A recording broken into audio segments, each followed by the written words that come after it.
a 1990 World Championship. And just like 1989, today's Japanese Grand Prix at the magnificent Suzuka circuit near Nagoya is going to be a cliffhanger in front of a Formula One crazy capacity crowd. Because once again, its result could decide whether Ayrton Senna or Alain Prost is going to be the world champion. Last year's race ended in bitterness and protest when they collided, but this year, in different teams, they've ended their feud. Suzuka is owned by Honda, and McLaren has a testing facility here which is denied to all the other teams.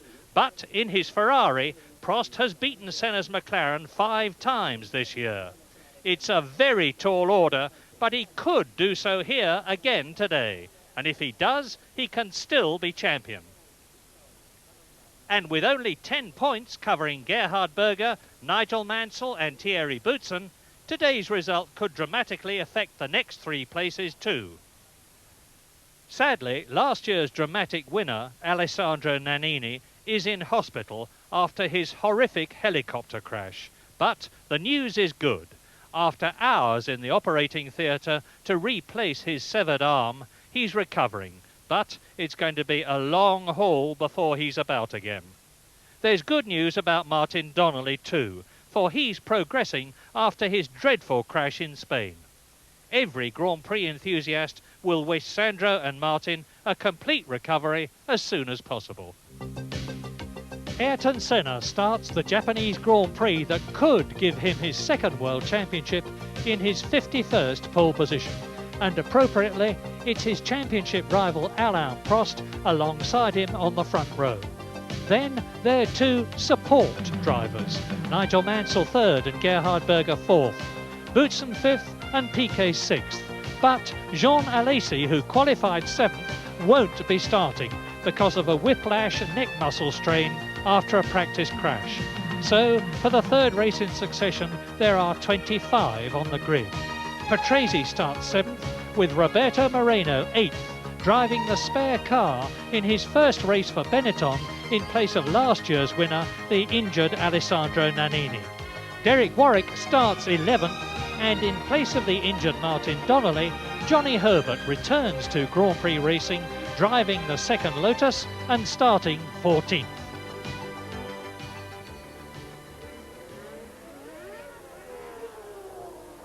And the hot news from Suzuka is that Ayrton Senna, and there he is starting from the right-hand side of the grid, much to his annoyance. The right-hand side is pole position, and the track is dirty there. Senna asked for the pole position to be changed from the left to the left. His request was refused, and the result is that Alain Prost, starting from 2nd on the grid on the left-hand side, is actually going to have a start advantage at a circuit where passing is virtually impossible, except at the notorious chicane where Alain Prost and Ayrton Senna, both in McLarens last year, collided, and we all know what happened subsequently. Ayrton Senna went on to win the race only to be disqualified. Prost and Senna have made up their feud now, and we are waiting for the start of this 53-lap race. On the left is Ayrton Senna, on the right is Alain Prost, behind Senna is Mansell, behind Prost is Berger. The grid is clear, the lights go! And Senna sprints away, but Alain Prost takes the lead. It's happened. Alain Prost has taken the advantage. Senna is trying to go through on the inside, and it's happened immediately. This is amazing. Senna goes off at the first corner, but what has happened to Prost? He has gone off too. Well, that is amazing, but I fear absolutely predictable. Yes, and that makes Ayrton Senna world champion this year. So Ayrton Senna now with Prost not finishing the race quite clearly, he's out of his car, stuck in the gravel pit. That, I'm afraid to say, is the end of this year's Drivers' World Championship in favour of Ayrton Senna. There's Prost running back, but it's all over for him. Well, that was predictable, I'm afraid. The man who got to the first corner first was going to be the world champion. Having said all that, of course, we could have a restart to this race. There's the 2 cars in a very dangerous position, and if the race is stopped, well, they're moving them, so if they get them moved and as yet there is no red flag. And as you can see, Senna's teammate Gerhard Berger, the man who was fastest on Friday in qualifying, only to go down to 4th on the grid for the start of the race, is now leading the Japanese Grand Prix, which is going to be anticlimactic from now on. Now here's a replay. Yes, one of the best starts of the season by Alain Prost. Senna looking down the inside. Now, he didn't make it into the corner. Prost kept hard into the corner. He knew Senna was there, but he was relying on Senna just to be able to get a bit onto the brake pedal. And that's a very sad way for this year's very exciting World Championship to finish. And that is Gerhard Berger off. Well, what an amazing Japanese Grand Prix. Because before the second lap even, Gerhard Berger is off and into the lead goes Nigel Mansell. Let us recap then. At the first corner, Senna and Prost, the World Championship contenders, collide, and they are both out of the race, which gives the championship to Ayrton Senna. Then Gerhard Berger goes off, and now a terrific race at the front between Nigel Mansell that you're looking at now, Nelson Piquet in the Benetton, and sensationally, Brazilian Roberto Moreno having his first real Grand Prix drive, because up to now he has been in inadequate cars. Now he is driving the Benetton that Alessandro Nannini, last year's winner, would have driven had he not had his dreadful helicopter accident. And the news is that Alessandro Nannini is making as good a recovery as can be expected, is expected to be discharged from hospital next week, and has been talking to Nelson Piquet on the start line in Japan from his hospital. So now Nigel Mansell, number 2, driving his last but one race for Ferrari, leads the Japanese Grand Prix. In 4th position it is Thierry Boutsen. 5th is Riccardo Patrese, and up into 6th position has come the Lotus, and it looks like Derek Warwick to me as they go through the chicane, and it is Derek Warwick, who has signed for Jaguar in 1991 in sports car racing, perhaps a day too soon, with the knowledge that a Benetton seat would possibly have been available to him. But now Nigel Mansell, having already won only one Grand Prix for Ferrari in Portugal this year, is out on his own. He can drive a careful race. He's got a faster car and probably a better handling car. That's Alec Fiorio on the right, talking to Steve Nichols, the Ferrari designer, on the left. And they've got one of their cars in the lead. So one leads Ferrari, Mansell, there he is, and one out, Alain Prost, walking back to the pits now. There is the Frenchman, Alain Prost, and the Japanese Grand Prix is not going to be his, nor is the World Championship. But Prost is again going to finish 2nd in the World Championship. Mansell leads, Piquet 2nd, and Moreno 3rd. Yes, and Mansell now being pressed by the two Benettons. Very interesting it will be to see what Moreno can do in the Benetton, having replaced Nannini in the team, and certainly he's making a good showing, extremely good showing so far. There is Mansell, happy to have inherited the lead, but what an extraordinary race. Within less than 2 laps, we had 3 of the top 4 contenders for the race all out of it, and Berger, to his, I should think, immense chagrin, just threw it away, what looked like a mistake of his own. Couldn't see definitely if that was the case, but it certainly looked to me like a mistake with no pressure, a completely unforced error, when in quite a comfortable lead of the race. Now Mansell leads the two Benettons, the Williams is behind. Yes, so it's Piquet 2nd, Moreno 3rd, Boutsen 4th, Patrese 5th, Derek Warwick 6th. In 7th position is Aguri Suzuki, the Japanese driver in the Larousse Lola with the Lamborghini engine. And of course, Aguri Suzuki, who has actually scored 2 World Championship points this year from 2 6th places, has got a big advantage at Suzuka. He said the other day, I could drive round Suzuka blindfold, I know it so well, and that is going to be an enormous advantage to him here. He's got what should be a reliable V12 Lamborghini engine behind him. He is going well. He's in 7th place. There is the confirmation of the positions, and as you can see, it is Nigel Mansell in the V12 semi-automatic gearbox Ferrari. There is Piquet, Nelson Piquet, 3 times world champion, the Brazilian, 1981, 83, 87, who has driven for, of course, Brabham for 7 years, then on to Lotus, and now in a car where he can show his talent, and he's still got plenty of it left, the Benetton. Yes, but a good move by the Benetton team, putting Roberto Moreno. There's Ayrton Senna walking back, but he'll be the one person of the 3 top men who have already departed this race who really won't mind. I'm sure he'll be very happy to have won the World Championship. That was his main, well, his sole objective for this year, sole main objective. And I'm sure he'll find it sad that it should finish that way. He would have much preferred, I'm sure, to have won it right on the track, but winning is winning, and with that he has to be satisfied. Now, in the Benetton team, bringing Moreno in, as I was saying before I interrupted myself there, he will certainly help to keep Nelson Piquet honest. Moreno is a very talented driver indeed. This is the first time he has driven a competitive Formula One car, but he does have some Formula One experience, and he was a tremendous driver, top man in Formula 3000 in his year, a couple of years ago. Well, you see Ayrton Senna, I can't hear what he's saying any more than you can, unless you can lip read, but Senna is probably saying, I'm delighted to have won the World Championship, I would rather have won it some other way. I'm afraid that with the 2 of them together on the front row of the grid, the 2 being Senna and Prost, and both of them fighting for that first corner with the knowledge that it's practically impossible to pass at Suzuka, and knowing what happened last year to each of them, what happened this year was virtually inevitable. You could say it was a foregone conclusion.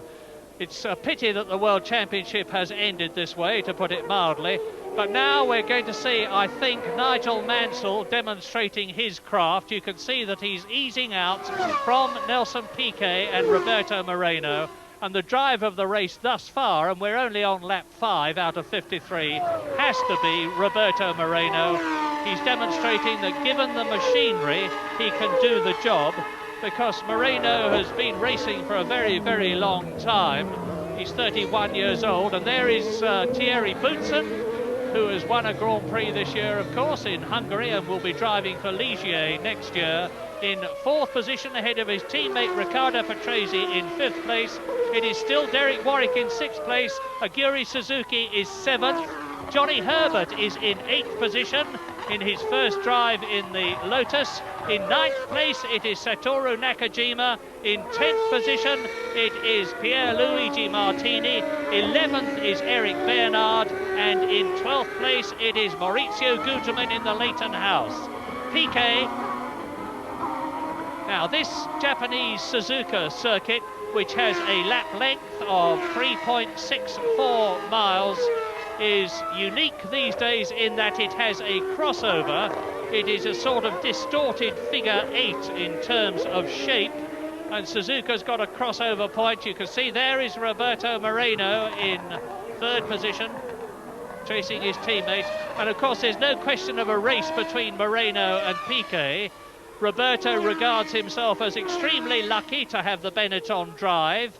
He will be endeavouring to demonstrate that he can drive a quick, reliable race and obey team orders. We're with Nigel Mansell now in the semi-automatic gearbox Ferrari. Now, driver's eye view of Suzuka, and there are some very, very quick places here on this Japanese circuit, and Nigel Mansell now will be sizing up the apex points underneath the bridge now. And Suzuka is a circuit where you can certainly build up to, as at most Grand Prix circuits these days, about 180 miles an hour. Off goes one of the Leighton House cars, and it's Maurizio Gugelmin. Gugelmin out then. And he was in about 12th position. In fact, he was 12th position, Maurizio Gugelmin, and he's gone out on lap 6. So Senna is out Prost is out, Gugelmin is out, 3 of the top runners. Jean Alesi didn't start, so this is the 3rd race in succession where only 25 people have started. Portugal, Spain and now Japan. Yes, and there's Nigel Mansell now really starting to stretch it. He's settled into the race. Tyre wear is marginal here, so he will want to look after his tyres, treat them as gently as he can while still building a lead slowly. He won't want to go herring away, but of course one wants the luxury of at least, say, 10 seconds by the time a tyre stop becomes potentially necessary. Now, Roberto Moreno in the Benetton, of course, has done very little long-distance Grand Prix type driving this year, and although, however fit he may have maintained himself in terms of training outside the car, there's no substitute for fitness acquired in the car, that extra bit that gives you the edge. And both Moreno and even his team, the Benetton, are worried about his ability physically to last this long, hard race. Remember, Suzuka's very hard on the neck and the body because it's got a lot of high-speed sweeps, and these create tremendous G-forces. James, it's fairly static at the moment. There is inevitably going to be a lot of discussion about that first corner coming together between Senna and Prost. It's the 2nd time it's happened in 2 years at Suzuka. Would you ascribe any blame to either driver? Prost was in the lead and moving in. Senna was trying to go through on the inside again. Yes, well, I certainly would have to ascribe the blame to Senna there, in that he got inside and was unable to slow up enough as Prost turned in to make an apex on the corner. However, having said that, when you look at it from Prost's point of view, then, because of course from Senna's point of view, he really doesn't mind. The fact that they're both out of the race for him is a very good result, because it has won him the World Championship. And that, of course, is far and away his most important objective at the moment. As far as Prost was concerned, though, it's a different matter, because Prost knows he has to win, knew, I should say, that he had to win this race in order to maintain his World Championship hopes. Knowing also that by Senna putting him out of the race would also lose him the World Championship, I think really he should have maybe just left a little bit more room and allowed Senna to attack, because he did have a second chance to pass him even without overtaking him on the road if Senna had got inside. I think he should have closed the door but a little bit more slowly, because of course with the pit stops that is a chance to pass without overtaking anybody.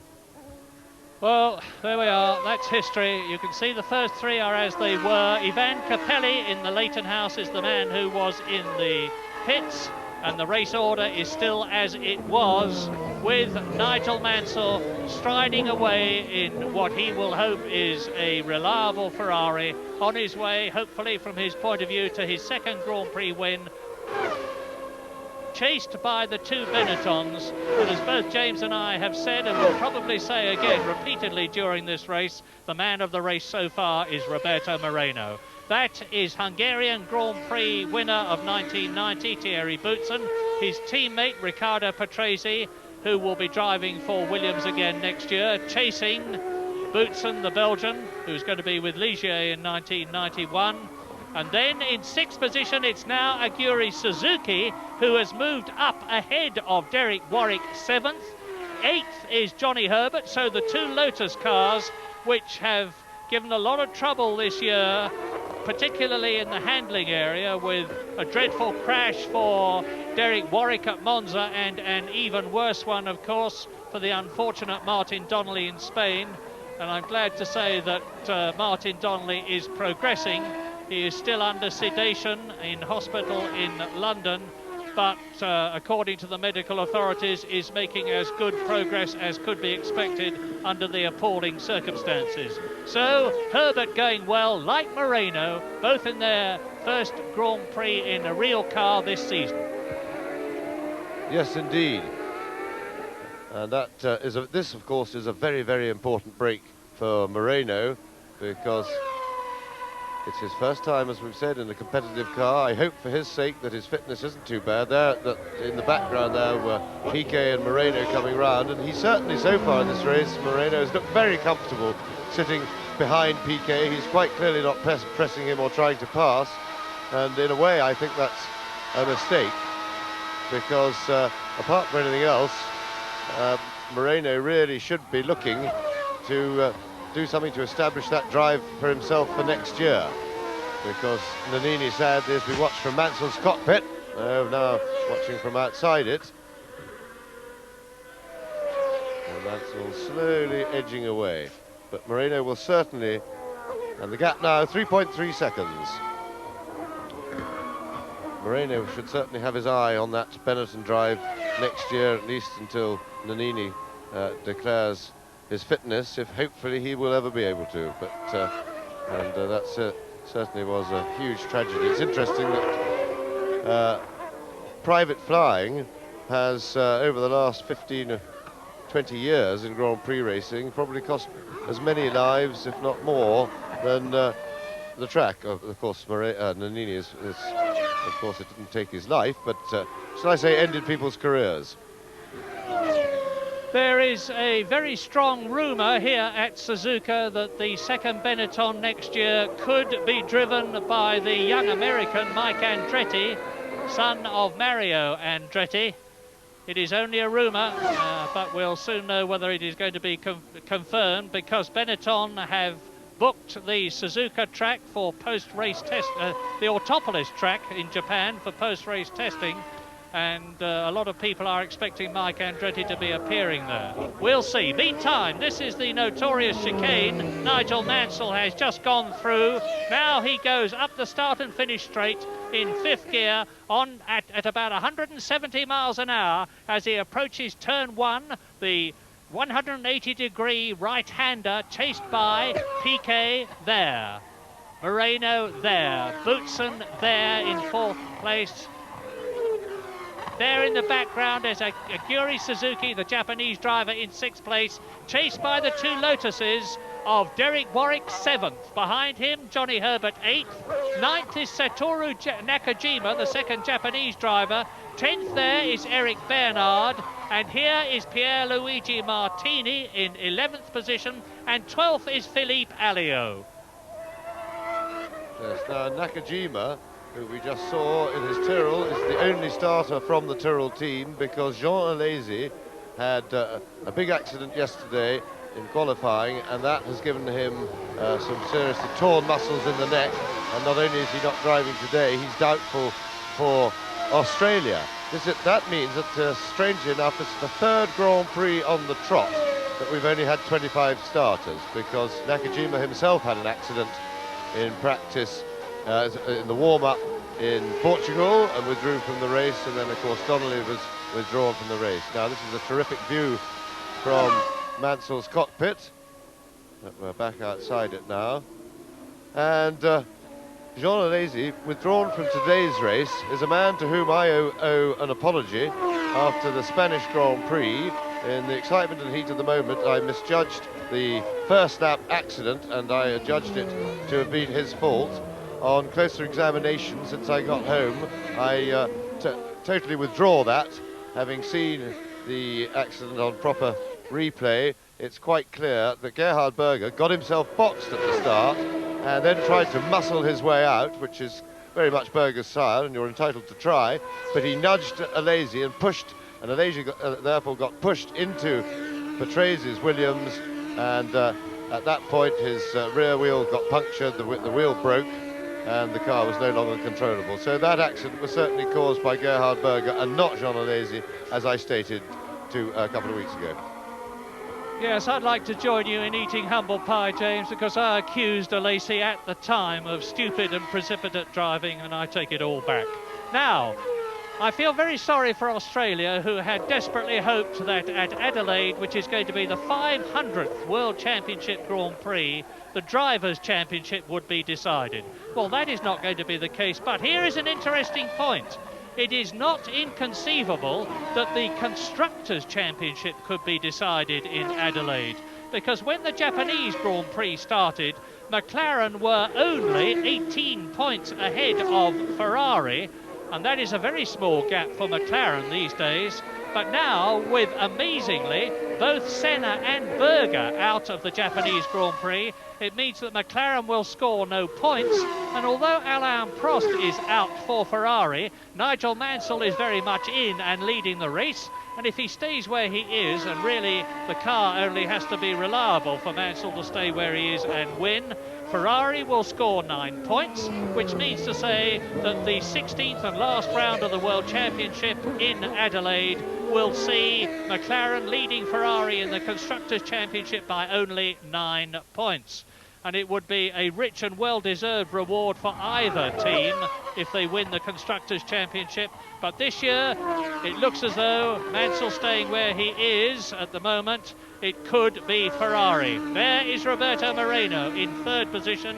There has been not a single change in the first 6 places in the first 12 laps, except for Aguri Suzuki moving up to 6th position ahead of Derek Warwick on the 7th lap. And we're on lap 13 at the moment with the race order. Nigel Mansell leading Nelson Piquet. There is Mansell by just over 3 seconds. Roberto Moreno tucked politely and in a disciplined way behind his new teammate Nelson Piquet in third position, ahead of the 2 Williams Renaults of Thierry Boutsen and Riccardo Patrese, within 6th place Aguri Suzuki. 7th and 8th, the 2 Lotus cars of Derek Warwick and Johnny Herbert, and Herbert is doing himself absolutely no harm at all here in Japan. In 9th place it is Satoru Nakajima, so both the Japanese drivers are in the top 9 places, and if they weren't already heroes in Japan, they certainly would be now. In 10th position it's Eric Bernard. In 11th place it is Pierluigi Martini. 12th is Nicola Larini. In 13th place it is Emanuele Pirro, despite the fact that he's got a very nasty knock on his knee after a practice crash.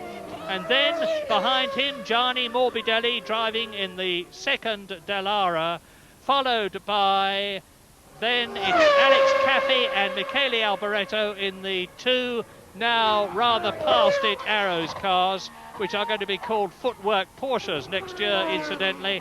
And last at the moment in 18th place is Philippe Alliot, and lapped, I'm sorry, there are actually 19 running at the moment because Ivan Capelli, who we saw go into the pits, has been lapped.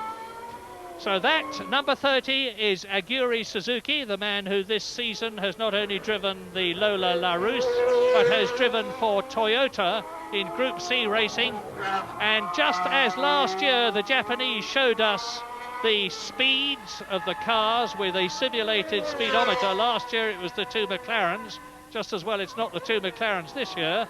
This year it is Aguri Suzuki, and you saw how quickly he was going there. It's in Japanese parlance a throttle position indicator. Nigel Mansell. And Nigel is in the most terrific form. He has been positively ebullient in practice. All the indecision about whether he was going to drive or not going to drive, and whether he was going to Peugeot or whether he was going somewhere else, has been put behind him now with the knowledge. And there is Capelli in the pits again. It's obviously a very sick Leighton House that he's driving. And Nigel Mansell with the flame that used to worry me until James repeatedly pointed out that the turbo days are over, and we're seeing that in the Ferrari in race after race. It's some trick of the induction system. And by the way, there is one of the Dallaras out, and that's De Cesaris.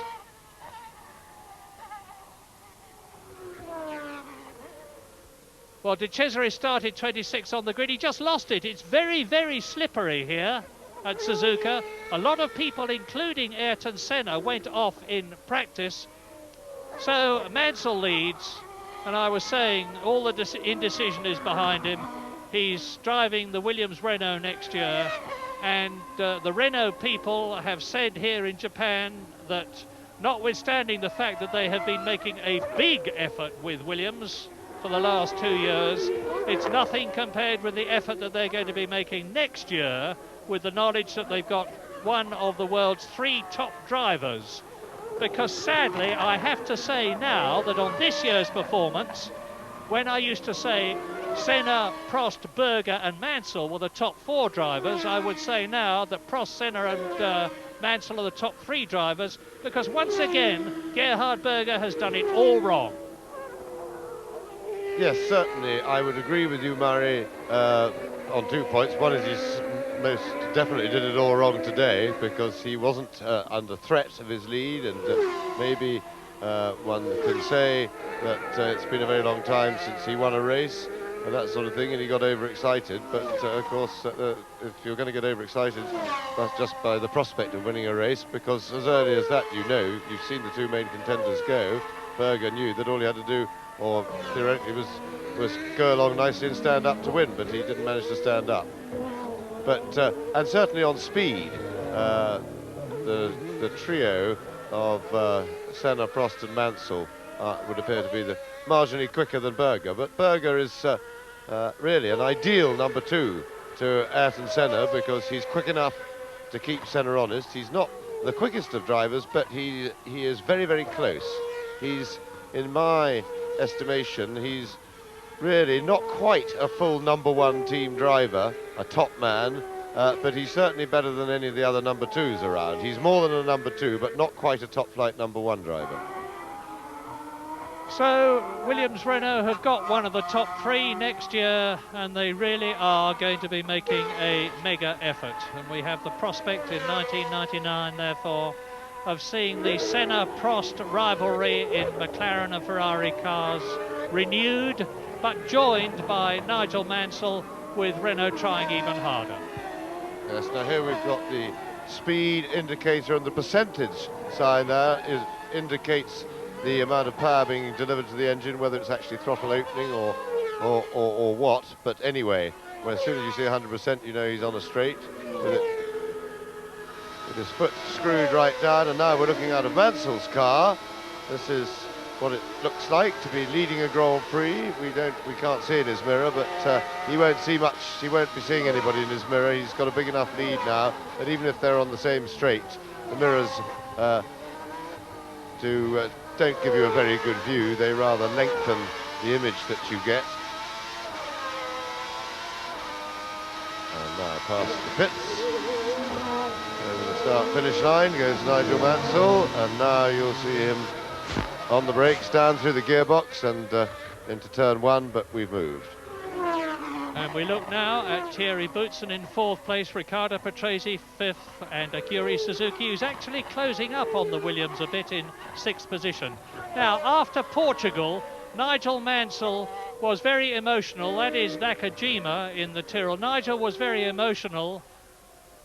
Warwick, Johnny Herbert, and Nakajima is catching Herbert, and I'll get this out in a minute, but Nigel Mansell was actually very emotional about the fact that his 16th win had enabled him to equal the record of the truly great Stirling Moss in winning that number of Grand Prix, and thereby joining Moss as the most successful English as opposed to British, because let us not forget that Jim Clark and Jackie Stewart had both won more races than Stirling Moss.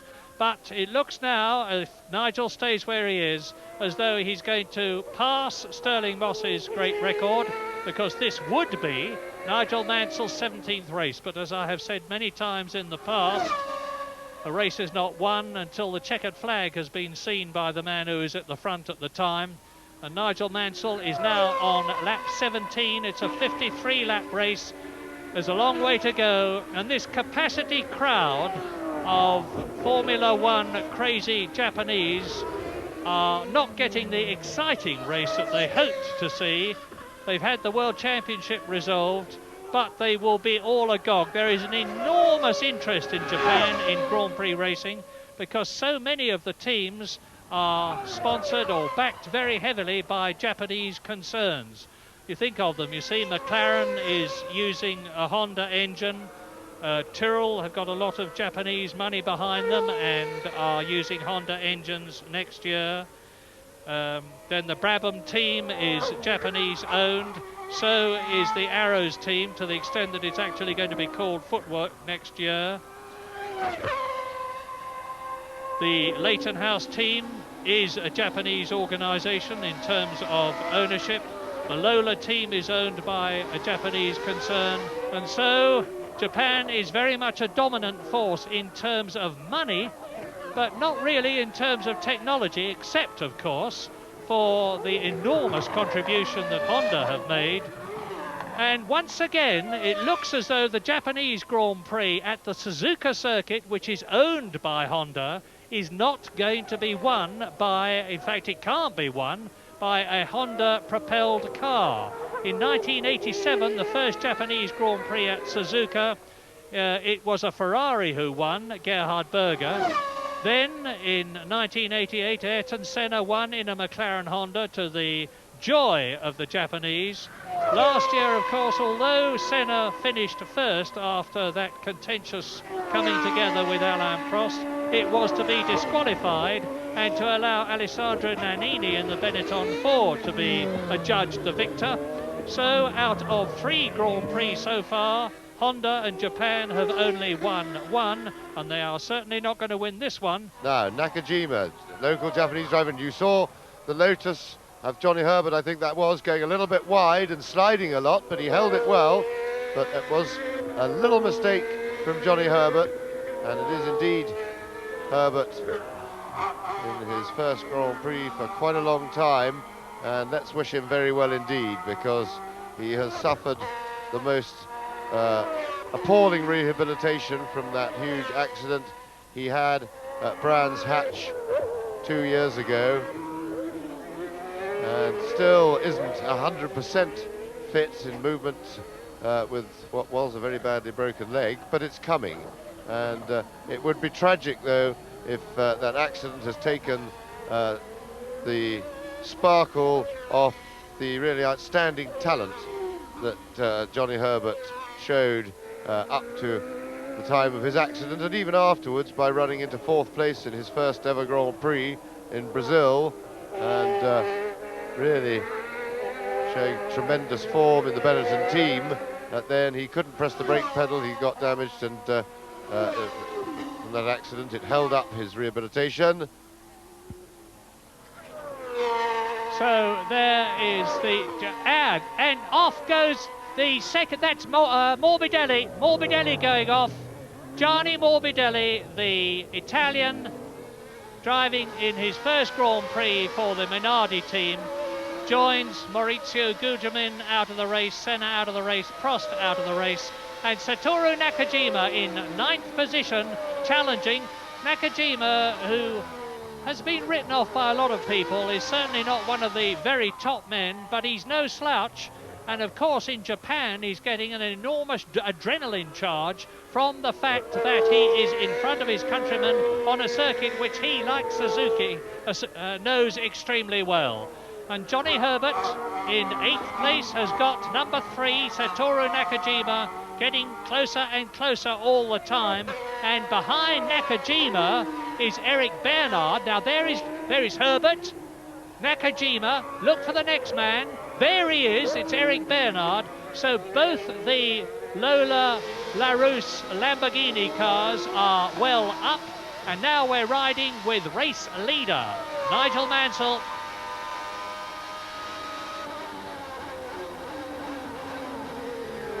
And now through that very, very slow first gear chicane, and away to start another lap under the start-finish line.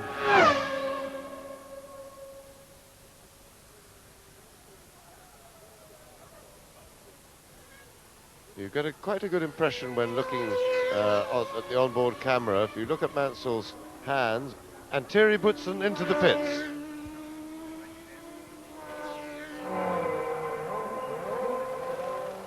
Boutsen into the pits.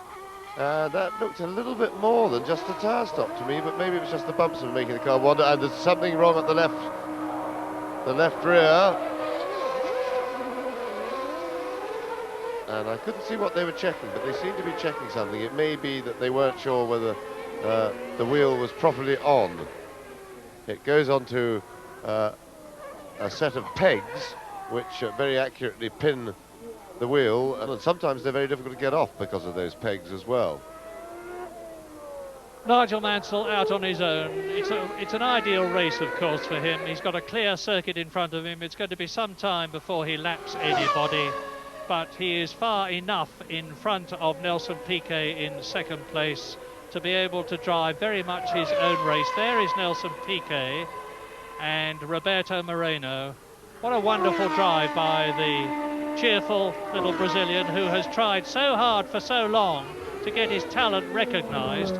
It was recognised, but somehow or other, Moreno always got overlooked when there was a decent drive going, until Benetton. There's Mansell, Piquet, until Benetton needed a test driver. There is Roberto Moreno, third place in the background, and of course now Riccardo Patrese has moved up to fourth position. You just saw him coming round the right-hander there, with now that Thierry Boutsen has gone into the pits.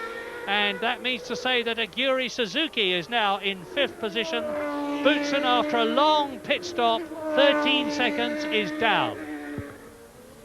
Yes, and of course for the two non-regular Grand Prix drivers there is a question mark of fitness, but Moreno is showing so far that he's having no problem staying with Piquet. And behind them, Johnny Herbert. Well, Herbert is also staying right with Derek Warwick, and there's no one stronger than Derek Warwick. And of course that pit stop by the Williams has moved Herbert up into sixth place, and there's the caption.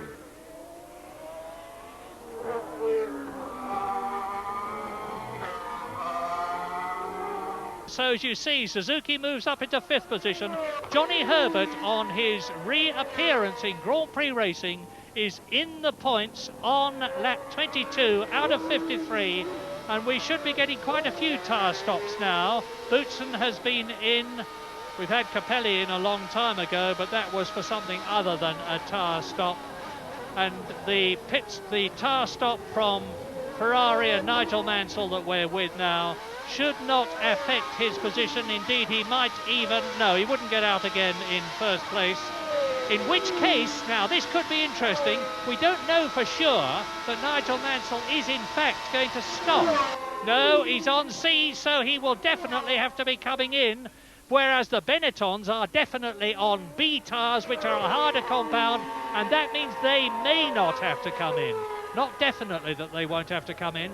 In which case, it's not inconceivable that Nelson Piquet and Roberto Moreno could move up into first and second places, and then Nigel Mansell would have a real fight on his hands. But all this is hypothesis, because Mansell has not shown any sign yet of coming in for a new set of tyres.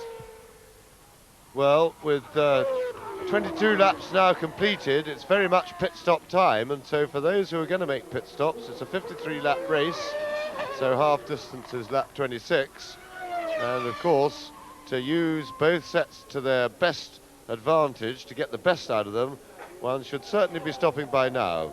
It's somewhere between 1/3 distance in the race, but well under halfway, because remember that the first set of tyres has to work a lot harder than the second, because the car is 50% heavier when it's full of fuel, and that makes a lot more strain on the tyres, a lot more heat build-up, as a result of which you would want to change to get the right balance between the two sets somewhere soon after 1/3 distance, and this we have already passed by quite a long way.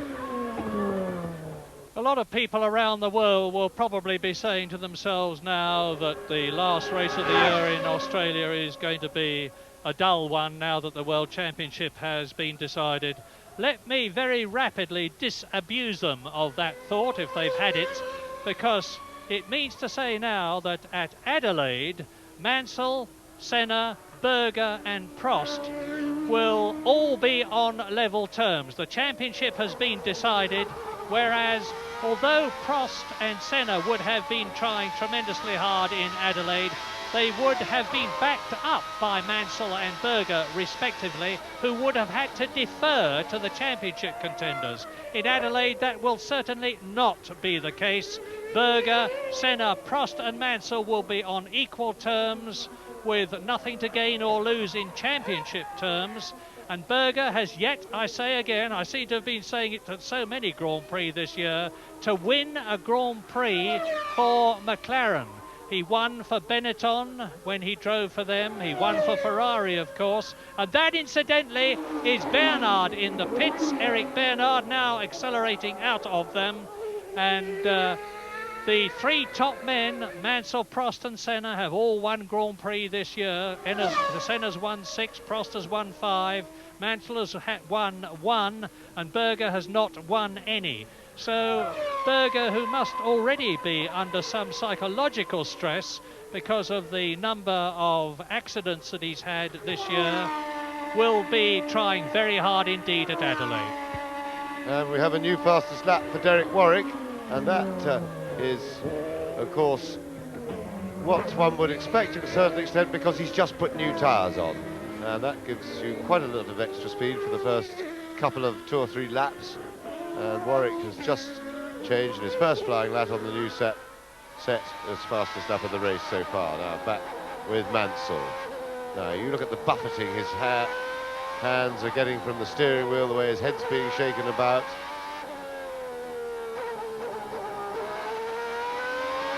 And Mansell's 8 seconds now ahead of Nelson Piquet, and beginning to be commanding the race from the front. I think he'd like a bit of a bigger lead than this, particularly if he's cogitating a pit stop, which if he plans to make one, he ought to be making it very soon indeed. But I think he's going to try and go the distance. Johnny Herbert in the other Lotus has just he's coming into the pits as we speak. There he is.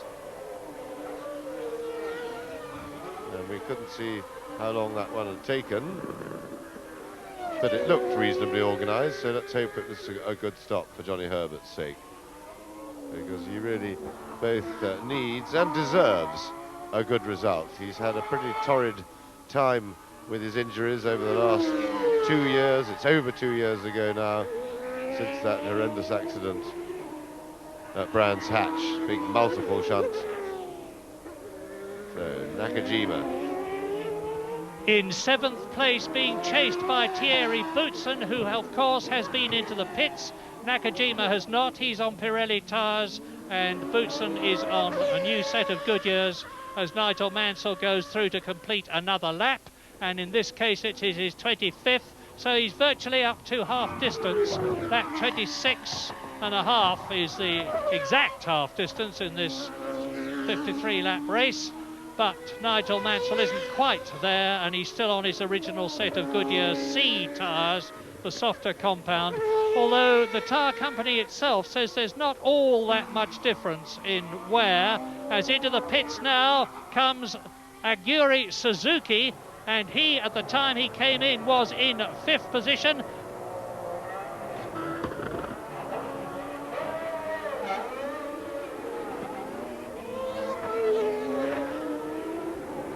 Yes, that is the situation, and Warwick now is in 9th position, and that means Johnny Herbert is in 5th position. An incredible achievement. There is Nakajima, so he's given up the battle with Thierry Boutsen, and it's all confusion at the present moment because of the tyre stops. But on lap 26, coming up to half distance, it is Mansell, Piquet, Moreno, Patrese, the first 4. Yes, well, I think it's the teams that we have seen come in for tyres are by and large, I would think, late. The Ferrari pit crew we can see getting ready with their tyres, possibly for Mansell. Whether they have made the decision or whether they're just preparing themselves, I don't know, because if they had planned a stop or knew they were going to make one, we see yellow flags in the background, somebody's off, and Mansell does come in. So Mansell, late, slightly late to get the best out of both sets of tyres, but I'm sure maybe the reason though for that, in that he wanted to just keep building his lead before relinquishing it, in the hope that he might get a new set of tyres on and get out, if not in the lead, very close to it indeed. So Mansell now. Murray's running the clock, but we've got a caption, and Moreno, Piquet have gone, and under 6 seconds by Ferrari. Oh, Mansell's got a problem with the gearbox, maybe. He booted away in first, and looks like he's done the transmission. And Problems for Nigel Mansell, and well, that really says it all. Poor Mansell. So I would think somewhere in the drivetrain there was a breakage as he booted it away on fresh rubber, and that really is a great shame for Nigel Mansell. And that was Cesare Fiorio. Well, what an absolute disaster. And all my prophecies about Ferrari closing up in the Constructors' Championship were for nothing. Nigel Mansell out again, and you saw his gesture of despair and fury, because that is the 9th time in 15 races that Mansell is sitting in the cockpit absolutely overcome with despair. And now, for the 2nd year in succession, Benetton lead in Japan as, well, you can see from the body language how disgusted and despairing Mansell is, and you can see from the position of Cesare Fiorio's mouth, he is the much criticised Ferrari team manager, and Mansell is, well, no words can sum up his feelings. Yes, Fiorio, known in the trade as the welder, as you see by his attire. That's why the mechanics call him the welder. So, Benetton lead with their Ford engines, and they've yet to win a Grand Prix this year. It would be poetic justice if Nelson Piquet won here today. He was talking on the start line, sitting in the cockpit of that car, to Alessandro Nannini in Italy. One of the wonders of modern communication and television, that Nannini in hospital was able to talk to his ex-teammate. Now here's a replay. Now we're with Mansell in the pits. Let's watch what happened. He accelerates hard out of way down the pit lane, and immediately the power goes. Yes, you can see his right hand fumbling for gears there. Remember, the gear levers are little flick switches on the back of the steering wheel, and there is Mansell walking back, very dejected. But the only thing I can say to you, Nigel, in compensation, better to happen this year, the breakdowns, than next, because next year Mansell and a new fastest lap for Suzuki, and we can see with these fastest laps that the new tyres do give a big increase in speed. But Mansell, with Williams next year, he's looking to win the World Championship, so if he's got some breakdowns in his system or his personal quota of luck, I'm sure he'd rather do it today and again even in Adelaide than here. And there's a breakdown. I can't see from the light who that is. I think it's one of the Lolas, and we think it's Eric Bernard. So, yes, he dived. Oh, my goodness, he left it at the very last moment to dart across into the pit lane. But now, in Japan, on lap 28, all the 4 top men of the World Championship of 1990 are out. Senna and Prost at the first corner. Berger on lap 2, Nigel Mansell on lap 27, and that means to say that with most of the tyre stops completed, as you look at Aguri Suzuki on lap 28 out of 53, it is Nelson Piquet, Benetton Ford leading. Amazingly, his new teammate Roberto Moreno, who incidentally has been confirmed for a drive for Benetton at the last Grand Prix of the year, the 500th World Championship race since the series began in 1950. Roberto Moreno is second. In third position it is Riccardo Patrese, who has yet to stop for tyres. In fourth place, and now making the fastest lap of the race and the quickest man on the circuit, is Aguri Suzuki. Fifth is Thierry Boutsen, who has moved ahead of Derek Warwick on the tyre stop into sixth place, and you can see that Suzuki is really flying. So then behind Warwick in seventh place it is Nakajima. Eighth is Johnny Herbert. In ninth position, it is Nicola Larini. In 10th position, appropriately, number 10, Alex Caffey. And in 11th place, it is Pierluigi Martini. Well, the race in terms of real excitement at the front has not been all that exciting after the first lap. But now, with Mansell out and with Piquet leading, and incidentally, Piquet's last win was at Monza in 1987, when he was world champion driving for Williams Honda, the things are really picking up. But the man to watch at the moment is Suzuki, because we just had a very good shot of him through the quick sweeps, and he's really attacking this circuit. Of course, he's got every motivation in a Japanese-owned car, and particularly on the opposition's owned circuit, namely Honda owned this circuit. Suzuki has a chance to make a name for himself, and he's certainly trying. He was really throwing the car around just now. We had a good view of him through the S's, and there you see again, yes, he's really very attacking driving. Tremendous stuff. And this is one of the Arrows cars. It's Alex Caffey, actually, and he is in 12th position, and he is chasing his teammate Michele Alboreto in 11th place ahead of him.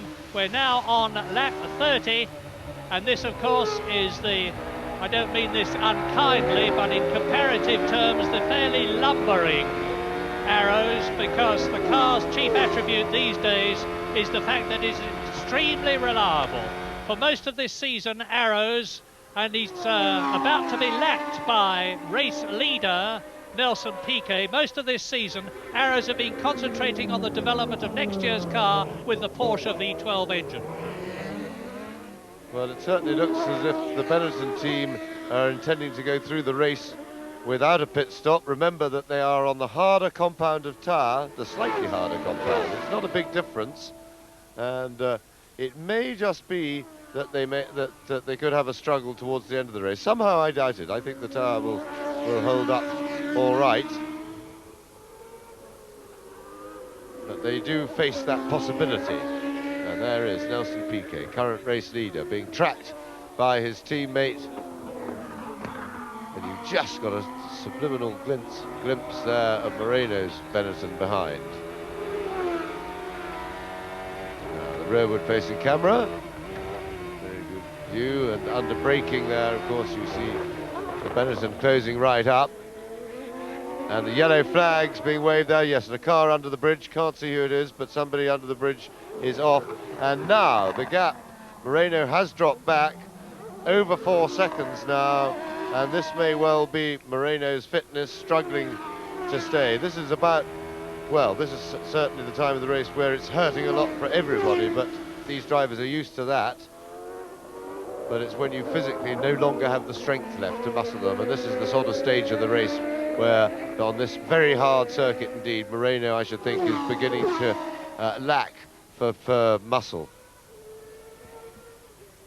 Nelson Piquet leading the Japanese Grand Prix, but he's leading it at a much earlier stage, of course, than his teammate. Well, there is number 9, that's Michele Alboreto's Arrows out. Yes, I'm afraid the super reliable Arrows, which I was talking about, has once more had the Murray Walker prophecy proved wrong.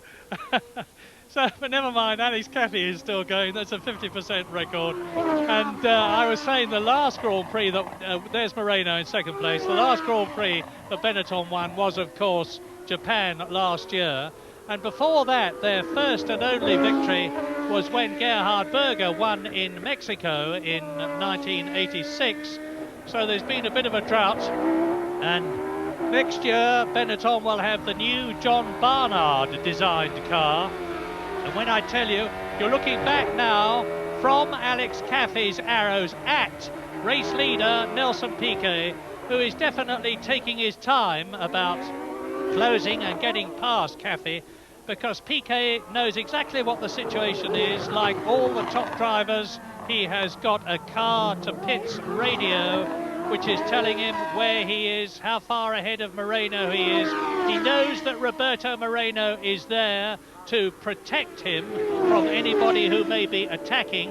And of course, Riccardo Patrese in third position behind Roberto Moreno is not in an attacking situation at the moment because of the distance that he is behind the Benetton. With in fourth place Aguri Suzuki, the fastest man on the circuit, as again you look back at race leader Piquet. In fifth position it's Thierry Boutsen, so the two Williams are third and fifth. In sixth position, and everybody will hope that he stays there, Derek Warwick, as Jaws like the shark Benetton closes up on the Arrows of Alex Caffey. I have sometimes questioned the wisdom of a rear-facing camera, but not today. No, exactly. Now you see Piquet closing up in the slipstream a little bit, and he's gone through finally. So Piquet has made it through, and he's certainly waiting for that moment. He would have lost quite a few seconds to his overall speed there, following in the turbulence from the arrows for a lap and a half, something like that. Yes, and there you are. You see he's lost on the gap to Moreno, who's running on his own. He's lost 6 or 7 tenths of a second in that one lap. There are only 12 cars running now out of the 26 who started. A lot of disappeared by the wayside. And here is the race order on lap 33. Nelson Piquet leading Roberto Moreno, his teammate, by a comfortable 3.5 seconds. That's the oil flag, red and yellow. That means that there's a problem ahead, and there is the problem. It's Johnny Herbert. Well, sadly, he's not going to finish this race, but he has proved that he's capable of driving a Grand Prix car very quickly indeed, because sadly the Lotus was not the best car in the race, but yet Johnny Herbert had got it up to 5th place. Yes, and I have to say I'm very pleased with that for Johnny Herbert. I think it's, you know, in a funny way, the breakdown when it came, he's certainly acquitted himself extremely well. He's shown that his strength is back, and that he was driving well, because Derek Warwick is driving as well as at any time in his career, and Herbert was running with him. And also, too hard a race here, I would have thought, if he'd gone the whole distance, would not be good for his still rehabilitating body. Conversely, he's done just enough today that really that should help his fitness for when he gets down to Adelaide. And with one race under his belt already in the Lotus, I'm sure he'll be even more competitive in Adelaide, fitter, and this will have done his confidence also a great deal of good.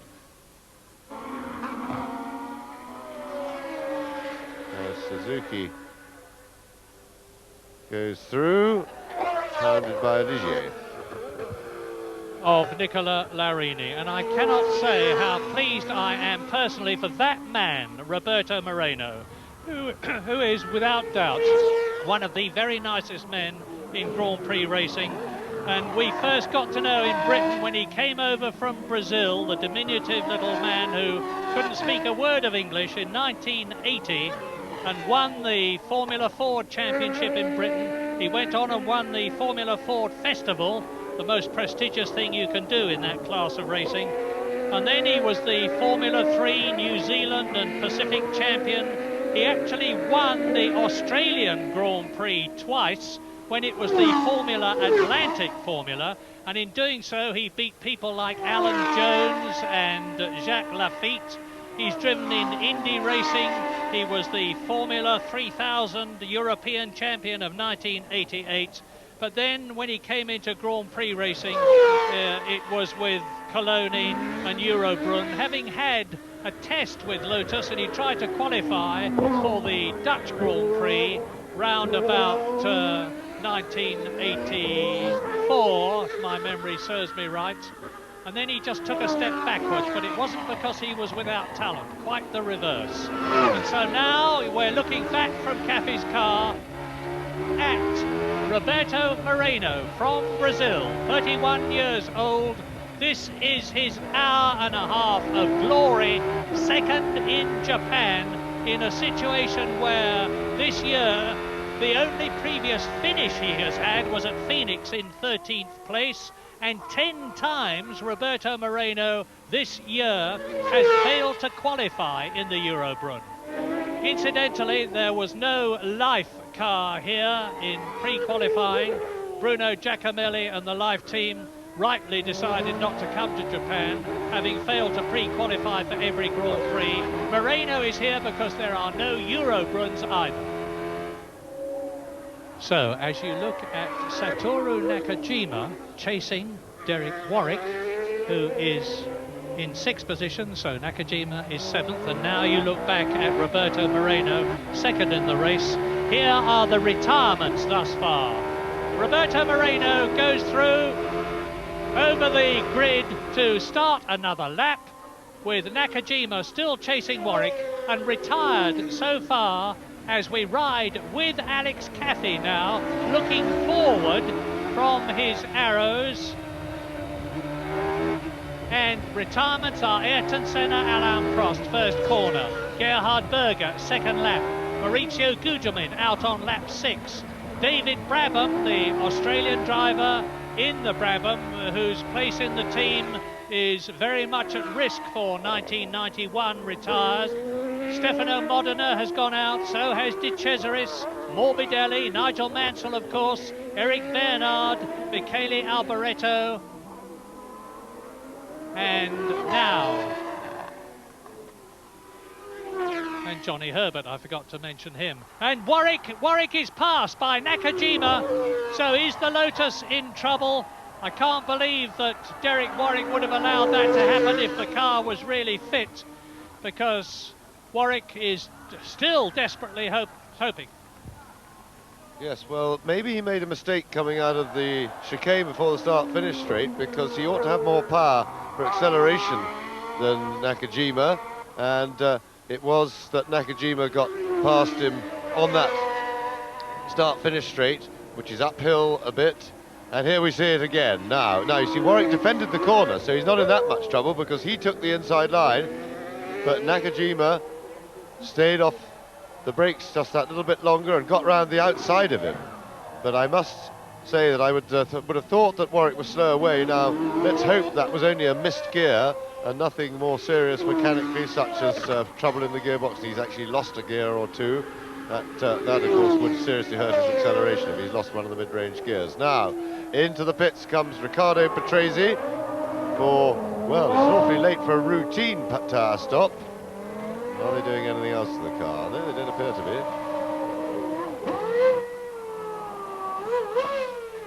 Yeah, and a bit slow off the line then by Patrese. Well now, the Japanese have never had it so good. The flags of the rising sun are waving all round the circuit. I can see the headbands coming out shortly and the cries of Banzai, because up into third position goes Aguri Suzuki with Satoru Nakajima in 5th place, and the race is getting really exciting from the Japanese point of view. There is the confirmation. Piquet leads, Moreno second, Suzuki third. Patrese has gone into the pits, of course, and that means to say that Boutsen is now up into 4th place with Nakajima 5th. Japanese drivers, for the first time in the history of World Championship Grand Prix racing, I've got 2 men in the first 5 places. Yes, indeed, and will they not be excited about that? Well, that will probably mean that they'll be out with a shot. The Japanese in general will be out with more Grand Prix teams on their shopping list. They seem to be actively buying up everything that's available in terms of Grand Prix teams, those that are struggling financially and that sort of thing, and coming in to turn them round. And that certainly, this result, if that's what it becomes, will certainly cause even more interest and even greater enthusiasm in Japan, and that can be no bad thing. Well, the mice are getting at the machinery now in the biggest possible way, because Capelli is out, and so now with Aguri Suzuki fairly throwing the Larousse Lola Lamborghini round the circuit, and incidentally Lola have lost their Lamborghini engines for 1991 and are now going to be using Brian Hart Ford DFR engines, and I can hear the cries and the shouts and the roar of the Japanese crowd above the engines as you look at Riccardo Patrese, who has been in for tyres, and Thierry Boutsen on lap 38. And the race order is Nelson Piquet commandingly leading, not having made a pit stop on the hard Goodyear B compound. The same applies to his teammate Roberto Moreno, driving brilliantly and tactically in his first real Grand Prix in 2nd place. In 3rd position it is Aguri Suzuki, and in 4th place now Riccardo Patrese, having made his tyre stop.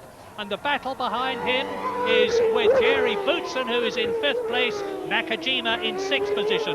Derek Warwick in the sole Lotus now, with Johnny Herbert having retired, is in 7th place.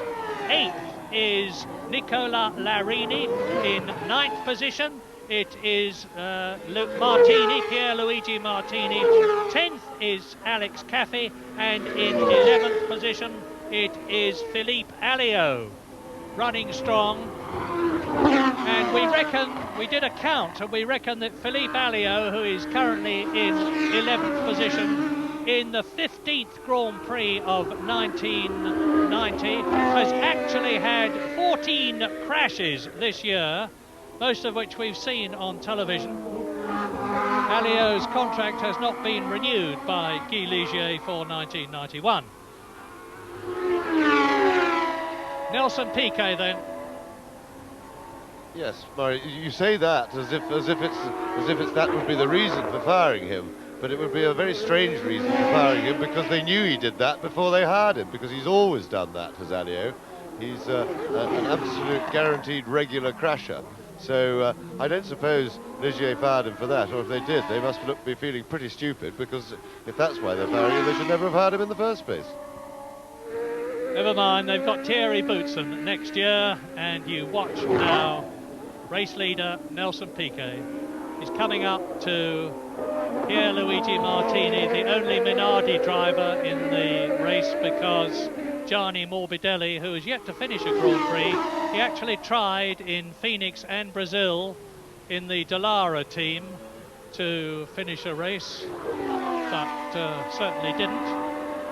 And next year the Minardi team are going to have Ferrari engines.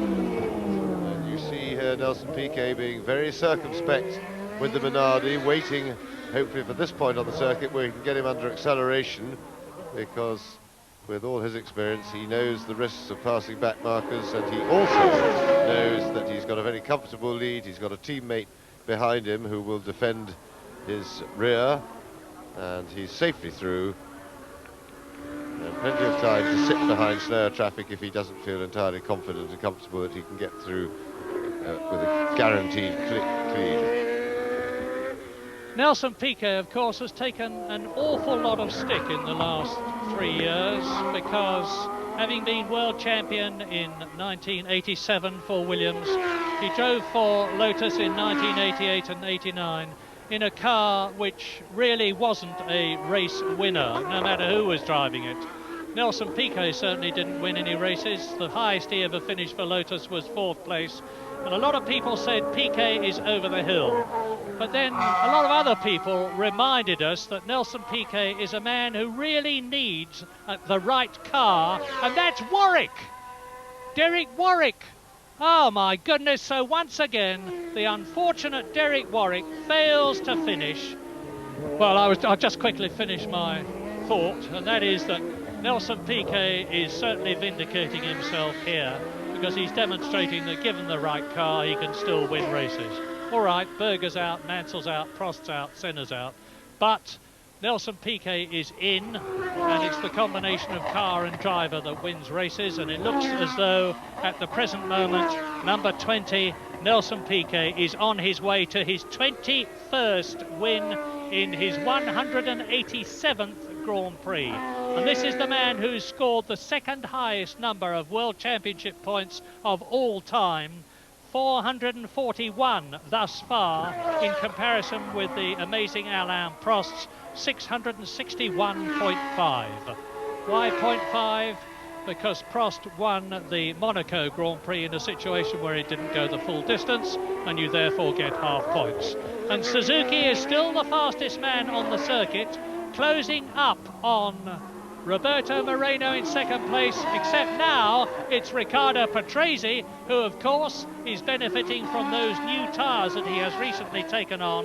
This is lap 41. The Japanese Grand Prix is a 53-lap race, and the race order is Piquet leading, Moreno second, Suzuki third, and the Japanese driver has yet to finish a race on the podium, which means one of the top 3 finishing places, and the same certainly applies to the Larousse-Lola team.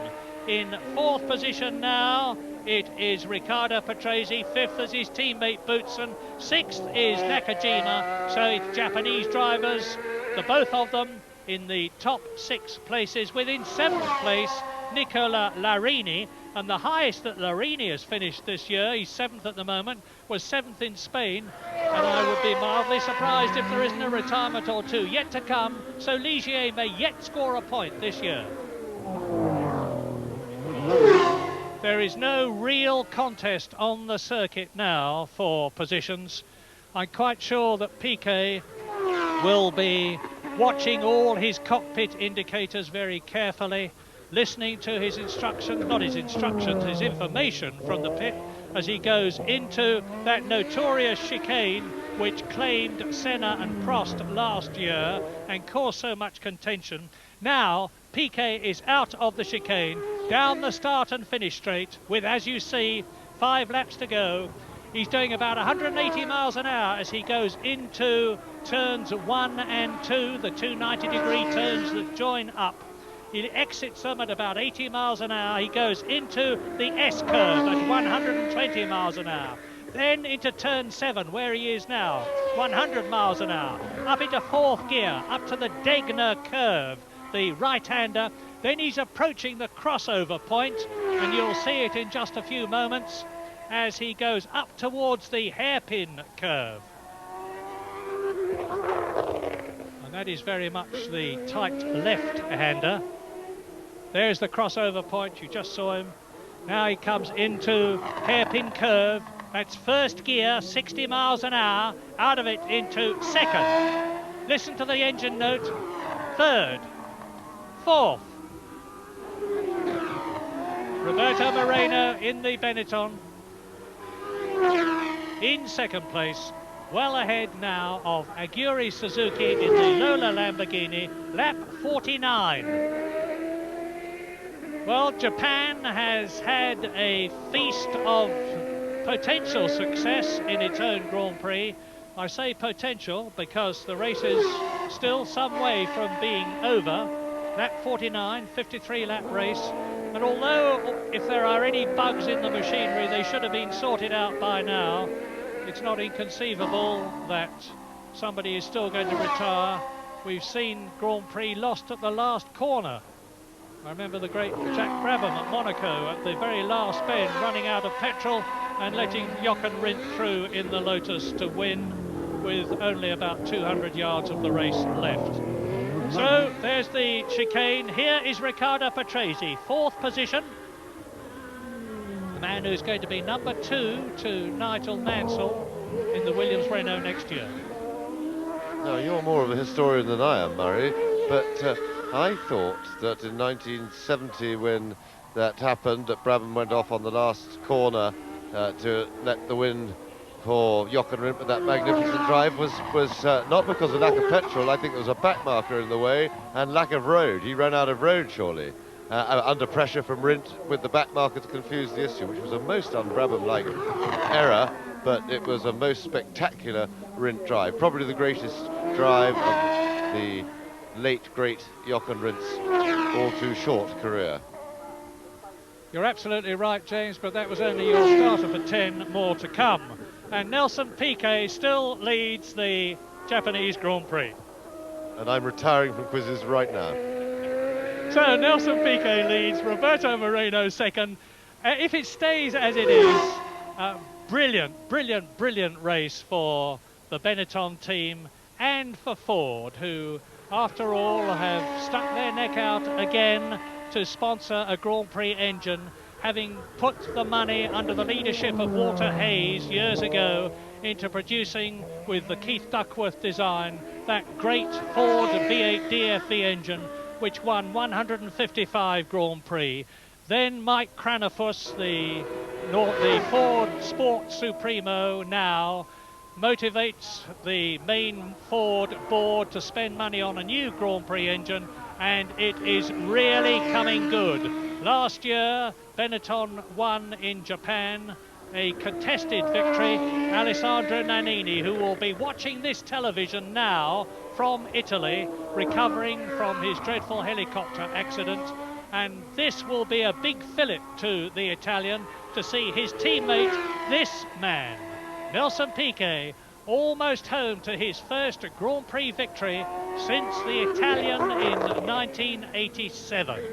And if Roberto Moreno stays where he is, that was the crossover point that I was telling you about in this unique circuit. If Roberto Moreno stays where he is, it will be the first ever first and second positioning for the Benetton team in a Grand Prix, and that is Roberto Moreno. And you can see that he's certainly closing up on Nelson Piquet now. Piquet pacing himself to the finish. Just 2 laps to go after this one, because it's lap 51 now. Each lap here in Japan is 3.6 miles, so there's only 8 or 9 miles to go. Yes, and as we look at Roberto Moreno, I would like to think that his drive today will certainly have done him a lot of good towards securing that same seat for next season in the absence of Sandro Nannini. And that would be very well deserved, because Moreno, he of course now is the easy signal out, because really it's not worth chasing now, and I think that was on the Larousse board for Suzuki, so they're telling him he's not that experienced, don't bother to try and chase, you're not going to catch him. But let's hope that this very, very solid drive by Roberto Moreno, his talent we all knew about, but a nice solid drive should do an enormous amount of good for him towards getting selected for that seat next year. Remember, of course, though, he's got Australia to come, and I'm sure he'll be judged on that. I'm quite sure that the Benetton team have no need to panic into signing up another driver as yet, because anybody who is not signed as yet as a driver is not going to sign for anybody else while that plum drive is available, and therefore they can afford certainly to wait till after the Australian Grand Prix before they commit themselves to a replacement driver for Nannini. And I'm sure Moreno is one of the best on the market. He's extremely talented, quick, he's never had the right brake, and it looks like this is his brake, and he's taken the first offering of it extremely well indeed.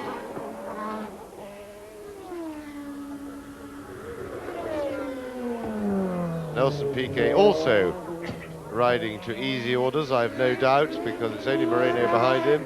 You can hear he's not revving the engine at all right up to the revs then. He was shifting up through the gearbox very quickly. So, Nelson Piquet starts his final lap of the Japanese Grand Prix, and certainly today Nelson has delivered the goods, and he has proved that he knows what to do, and he can win a race when it's handed to him on a plate. It's not his fault that it was handed to him on the plate, this Grand Prix, but the top 4 cars all went out, or top 3 went out early on. That was the 2 McLarens and Berger's, and Prost's Ferrari, and then Mansell was going away from the Benettons quite comfortably in his Ferrari when he went to the pits for tyres and then never got going again. So what Piquet, unfortunately for his point of view, which is important I'm sure, has not been able to prove today, is he's proved that he can take an inherited win when handed to him. He hasn't proved he can go out and win a race and beat everybody else, and that's really what we want to see from Piquet. Well, if Piquet wins and he's almost home, the 9 points that he gets will move him up to 4th in the World Championship, with just the last race of the series of 1990 to go, Australia in 2 weeks' time. So, 1st place in the race, 4th place in the World Championship, and £450,000 for his day's work is a very good reward indeed. And Nelson Piquet now is almost home. He's just got the last few corners to go. He goes into the chicane, into the last corner now. He can almost see the checkered flag, because there is Piquet winning the Japanese Grand Prix, his first victory since 1987, a win for Benetton as it was last year in Japan, a brilliant 2nd place for Roberto Moreno in his first real Grand Prix, a superb 3rd position for Aguri Suzuki. Here he is coming up to the line now, to the joy and the acclamation of the enormous Japanese crowd. was expecting a lot of more challenges from Williams, and we did a very bad warm-up training this morning because I stopped in the circuit. I didn't know exactly how my car could be in the race. Luckily, my car was quite good, and I was waiting for Patrese or Boots and give a little bit challenge, but it was very easy. And like this, I tried to save my tires most I could. I could not challenge Mansell in front of me. In that case, I didn't have any wheel spin in the corner, in the slow corner, and saved my tire. Didn't have a pit stop, and that's it. I just have to thank you, the whole team, because even this morning on the warm-up lap to go into the grid, I had to swap cars and go into the T car. The car was perfect from the start. They tried to do the seat and everything as close as they could to my car. I still had to drive with Nelson's brake pedal that has a lip, which was hurting my foot a little bit every time I brake. But that didn't take me to any mistakes, and luckily I came to the end. I'd like to dedicate this second place in this race to Alessandro Nannini, who I believe is getting better every day and has a spirit high. And I pray for him that God is with him and to make him better. So Nelson Piquet wins in Japan with a superb second place for his protege and new teammate Roberto Moreno. A fine third place and first ever podium position for Aguri Suzuki, third, with the Williams-Renaults of Riccardo Patrese and Thierry Boutsen fourth and fifth, and Japan's second driver Satoru Nakajima taking sixth place. Ayrton Senna wins his second World Championship, albeit not the way he would have liked, with Alain Prost second, a reversal of 1989 after their second successive Japanese Grand Prix collision. But the battle for third place goes to Australia, with Gerhard Berger only 5 points ahead of Nelson Piquet, followed by Thierry Boutsen and Nigel Mansell. McLaren win their third successive Constructors' Championship and their fifth in 7 years, a magnificent achievement. But the competition is getting closer. Ferrari second and Benetton up to third past Williams as the championship scene moves to Adelaide in 2 weeks' time for the final round in Australia. We knew the World Championship could well be decided here in Japan, but we certainly didn't expect to see Ayrton Senna walking in with the title before the first lap had even been